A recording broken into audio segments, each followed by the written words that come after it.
Hi అండి, welcome back to our channel shakes world. ఈరోజు అయితే మా ఇంట్లో పండు మిరపకాయ పచ్చడి అయితే ప్రిపేర్ చేస్తున్నాం. ఇన్స్టెంట్ పండు మిరపకాయ పచ్చడి అండి. మార్కెట్కి వెళ్ళినప్పుడు పండు మిరకాయలు అయితే ఒకే ఒక చోట కనిపించాయండి. చాలా అంటే చాలా బాగా కనిపించాయి. అందుకని ఒక అర కేజీ అయితే తీసుకొచ్చాము. ఇన్స్టెంట్గా పండు మిరపకాయ పచ్చడి ఎలా తయారు చేసుకుంటామో మేము మీకు కూడా చూపించేస్తాము. Let's start. హాఫ్ కేజీ పండు మిరపకాయలు తీసుకున్నాము. ఇక్కడ పెద్ద సైజు టమాటాలు అయితే తీసుకున్నాము. చింతపండు వచ్చేసి మనకి ఒక పెద్ద నిమ్మకాయ సైజు అనమాట. మొత్తం ఇలా ముద్ద చేస్తే ఒక పెద్ద నిమ్మకాయ సైజు అయితే అవుతుంది. అంత చింతపండు అయితే తీసుకున్నాము. కొంచెం మెంతులు, కొంచెం జీలకర్ర అనమాట. మెంతుల కన్నా జీలకర్ర డబుల్ అనమాట. ఇప్పుడు ఫస్ట్ టమాటాలని కట్ చేసుకొని ఆయిల్ వేసి అయితే మగ్గనిద్దాము.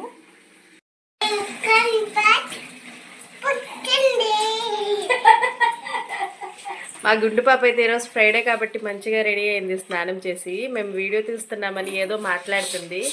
షాహి తెర బ్యాంగిల్స్ దిగా.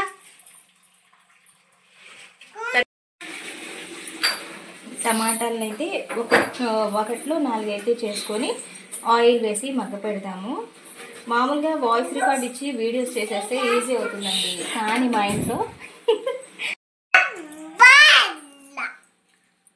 మా షాహి వల్ల అట్లా లైవ్లో వాయిస్ ఇచ్చుకోలేము. రికార్డింగ్స్ చేసేటప్పుడు కూడా మా షాహి వాయిసే వస్తూ ఉంటుంది. మీరు గమనించినట్లయితే ఇప్పుడు కూడా మేము వీడియో చేద్దామని అన్ని త్వరగా అయితే పని అంతా చేసుకున్నాము. అందులోనూ ఈరోజు ఫ్రైడే, ఇంకా స్నానాలు చేయాల్సింది ఉంది, నమాజులు చదువుకోవాల్సింది ఉంది. కానీ మా షాహి మాత్రం ఇప్పుడు కూడా మమ్మల్ని ఇరిటేట్ చేస్తుంది. చూడండి, చింతపండు తింటుంది. కైసా హై షాహి? అమ్మి కైసా హై? అచ్చా హై? ఏ సూపర్. ఇప్పుడు టమాటాలు అయితే కట్ చేసుకున్నాం కదా, ఇందులో ఆయిల్ వేసుకొని ఇంకోండి ఆయిల్లో టమాటాలు అయితే వేసేసుకుంటాము. ఈ టమాటాలని బాగా కాసేపు ఒక 5 minutes మగ్గనిద్దాము. అంతలోపలే మనం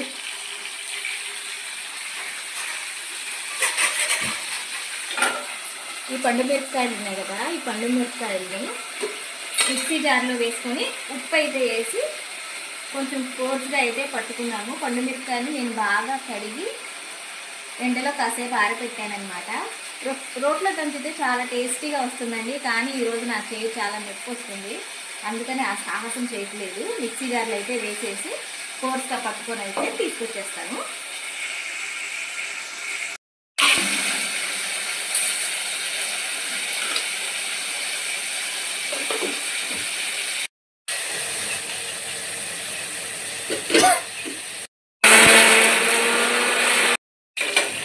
ఇప్పుడైతే మేము టమాటాలు తీసుకున్నాము. చాలా వరకు మగ్గిపోయినాయండి. ఇలా కొంచెంసేపు మగ్గిన తర్వాత చింతపండు ఏదైతే పెట్టుకున్నామో చింతపండు కూడా ఇందులోనే వేసేది ఇంకాసేపు మగ్గనిద్దాము. చింతపండు ఇందులోనే వేసి మగ్గనిస్తే మనకు తొందరగా చింతపండు గుజ్జు అయితే దాంట్లోకి దిగుద్ది అన్నమాట. మనం నిలువ పెట్టుకునే పచ్చడిలో అయితే పండు మిరపకాయల్లోనే వేసి నానబెడతాం కదా, అది నిలువ ఉండటానికి. ఇది మనం ఇన్స్టెంట్గా చేసుకునేది కాబట్టి ఇలా చేసుకుంటే సరిపోతుంది. చింతపండుతో పాటు టమాటాలు 2 కలిసి బాగా వేగుతాయండి. కాసేపు మూత పెడదాము. ఇగోండి, ఇప్పుడు కొంచెం చింతపండు మగ్గింది. మగ్గిన తర్వాత దీంట్లోనే మనము జీలకర్ర మెంతులు అయితే వేసుకుందాము.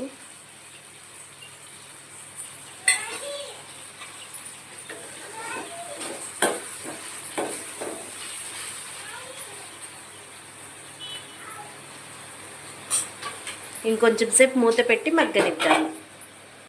మిరపకాయలు అయితే వేసుకొని ఇలా అయితే చేసుకొని పక్కన పెట్టుకున్నాము. ఇగోండి, ఇక్కడైతే టమాటాలు చింతపండు బాగా మగ్గిపోయినాయి. ఇప్పుడు స్టవ్ ఆఫ్ చేసేద్దాము.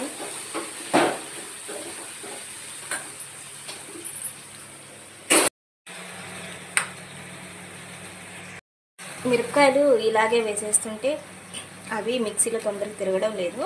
అందుకని ఇలా తుంచేస్తున్నాను, వెంటనే అయిపోతుంది. ఇది చూడడానికి ఎట్లా ఎర్రగా ఉన్నాయో ఘాటు కూడా అలాగే ఉందండి బాబు. అసలు టమాటా గుజ్జు అయితే ఇప్పుడు ఉడికింది కదా, కొంచెం చల్లారిన తర్వాత ఈ టమాటా గుజ్జుని మనం ఏదైతే తుమ్ములు వచ్చేస్తుంది అట్టి పెట్టుకున్నాము దాంతో పాటు కలిపి ఒకసారి అయితే మిక్సీలో తిప్పుకుందాము.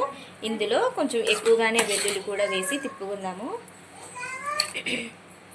ఉప్పు ఎక్కువగానే పడుతుందండి, ఎందుకంటే మిరపకాయలు కారం ఎక్కువ ఉంటాయి కదా, అందుకనే కొంచెం ఉప్పు ఎక్కువే పడుతుంది. మీరు చూసి అయితే అడ్జస్ట్ చేసుకుంటూ ఉండండి.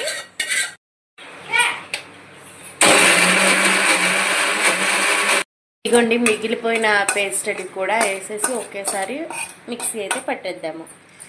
మాటలు కూడా గట్టిగా రావట్లేదండి, ఎందుకంటే ఇవి ఎంత ఎర్రగా ఉన్నాయో ఘాటు కూడా అంతే ఉంది. కానీ మంచి అద్దరికి స్మెల్ అయితే వస్తుంది. వెల్లుల్లిపాయ వేసాం కదా, వెల్లుల్లిపాయ జీలకర్ర ఇందులో మంచి స్మెల్ ఇస్తాయి. ఇదిగోండి ఇప్పుడైతే మనం తాలింపుకు ఒక చిన్న కళాయి అయితే పెట్టుకున్నాము.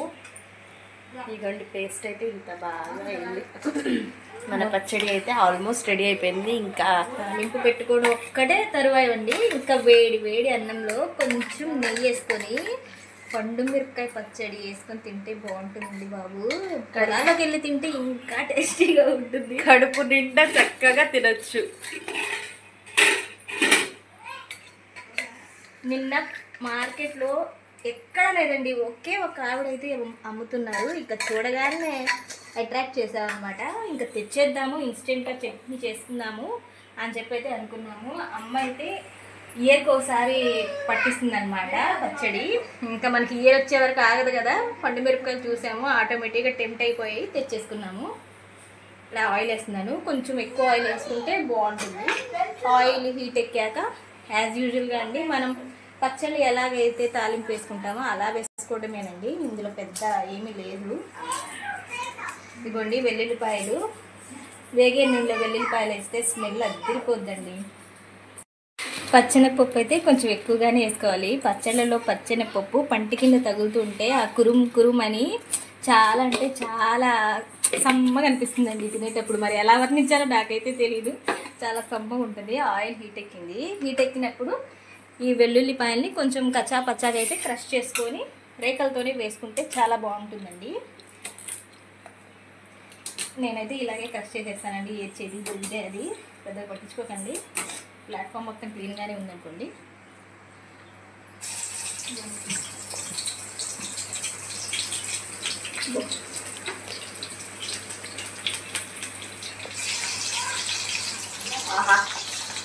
ఆయిల్లో వెల్లుల్లి వేయగానే ఆ స్మెల్ అండి బాబోయ్, కట్లు ఎలుకలు పరిగెత్తుతున్నాయండి నాకు.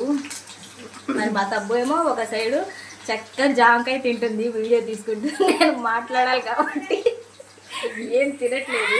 ఇవ్వండి ఆయిల్ హీట్ ఎక్కాక తాలింపు దినుసులతో పాటు కొన్ని పచ్చనిపప్పులు అయితే అడిషనల్గా ఎక్కువగానే వేసుకున్నాం. తర్వాత కరివేపాకు,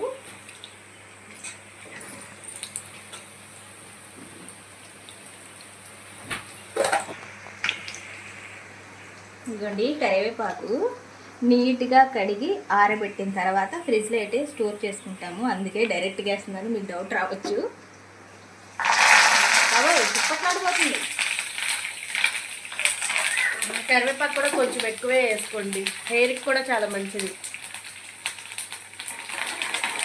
ఇప్పుడు ఈ తాలింపు మొత్తం బాగా ఎర్రగా వేగాలండి.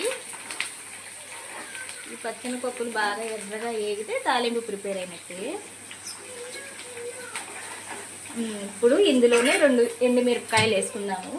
ముందుగానే వేస్తే అవి నల్లగా అయిపోతాయి కాబట్టి. ఇగోండి వెల్లుల్లిపాయ అయితే గోల్డెన్ బ్రౌన్ కలర్కి అయితే వచ్చినాయి. అవి అన్నంలో నంచుకొని తింటే చాలా బాగుంటుందండి. మామూలుగా పప్పుల్లో వేసే వెల్లుల్లిపాయలు నాకు కూడా నచ్చవండి, కానీ ఇలా పచ్చళ్ళలో వేసే వెల్లుల్లిపాయలు చాలా అంటే చాలా టేస్టీగా ఉంటాయి. మీతో ఒకసారి మాట్లాడుతున్నాను కానీ ఇక్కడ మాకు వచ్చే స్మెల్కి అబ్బో ఆ అరోమా ఎక్సలెంట్గా ఉందండి. పండు మిరపకాయ పచ్చడి స్మెల్ అయితే అద్దరిపోతుంది. మార్కెట్లో వచ్చేసాయండి పండు మిరపకాయలు. మనం నిల్వ పచ్చడి పెట్టుకునే అంత వెయిట్ చేయలేము అన్నప్పుడు ఇలా కొన్ని తీసుకొచ్చి ఇన్స్టెంట్గా మనం పెట్టుకుంటే 1 వీక్ 10 డేస్ అలా అయితే స్టోర్ అవుతాయి. తాలింపు అయితే బాగా ఎర్రగా అయితే వేగిపోయింది. ఇప్పుడు ఈ తాలింపులో మనం ముందుగా పట్టి పెట్టుకున్న పండు మిరపకాయ పచ్చడి వేసేసి మొత్తంగా కలుపుకోవడమేనండి. ఆహాహా చూస్తుంటేనే ఎప్పుడెప్పుడు తినాలా అనిపిస్తుందండి. నాలాంటి పచ్చళ్ళు తినే వాళ్ళు ఎవరైనా ఉంటే వాళ్ళకి మంచి రెసిపీ అనుకోండి. ఏ కూర లేకపోయినా ఏం లేకపోయినా కూడా ఇలా పచ్చడి చేసి పెట్టుకుంటే ఇంట్లో చక్కగా కడుపు నిండా భోంచేసేయచ్చండి. లాస్ట్లో ఉప్పు అయితే అడ్జస్ట్ చేసుకొని వేసుకుంటాను. ఎందుకంటే పండు మిరపకాయల కారం ఎక్కువ ఉంటాయి కదా, ఎంత ఉప్పు వేసినా కూడా మనకి ఉప్పు సరిపడదన్నమాట. ఇంకా ఈ పచ్చడిని చల్లగా అయిపోయిన తర్వాత ఒక ఎయిర్ టైర్ కంటైనర్లో తీసుకొని ఫ్రిడ్జ్లో స్టోర్ చేసుకొని మనకు కావాలి అన్నప్పుడు కొంచెం కొంచెం తీసుకొని వాడుకుంటే చక్కటి పండు మిరపకాయ ఇన్స్టెంట్ పచ్చడి అయితే రెడీ అయిపోతుందండి. మా ఈ వీడియో మీకు నచ్చితే లైక్ చేయండి, షేర్ చేయండి, సబ్స్క్రైబ్ చేయండి. చాలామంది సబ్స్క్రైబ్ అయితే చేశారు కానీ అండి వీడియోస్ అయితే చూడట్లేదండి. ప్లీజ్ మీరు వీడియో మొత్తం చూసే టైం లేదన్నా ఒక లైక్ ఇచ్చేయండి, మీ బదులు వేరే వాళ్ళు చూస్తారు. సరేనా అండి, ఉంటాను మరి. ఇంకా వేడి వేడి అన్నం కూడా ఉడికింది, చూపించి పక్కన. ఇదిగోండి వేడి వేడి రైస్, వేడి వేడి పచ్చడి, ఇంకా నెయ్యి పక్కన పెట్టేసుకొని లాగిచ్చేసాడు వినండి. ఉంటామండి ఇంకా మరి, బాయ్. పచ్చడి అయితే రెడీ అయిపోయింది కదండి. ఇప్పుడు వేడి వేడి అన్నంలో కొంచెం పచ్చడి వేసుకొని ఉప్పు సరిపోయింది లేదో అని చూసాము. మాకైతే పర్ఫెక్ట్గా సరిపోయింది. పక్కా ట్రై చేయండి.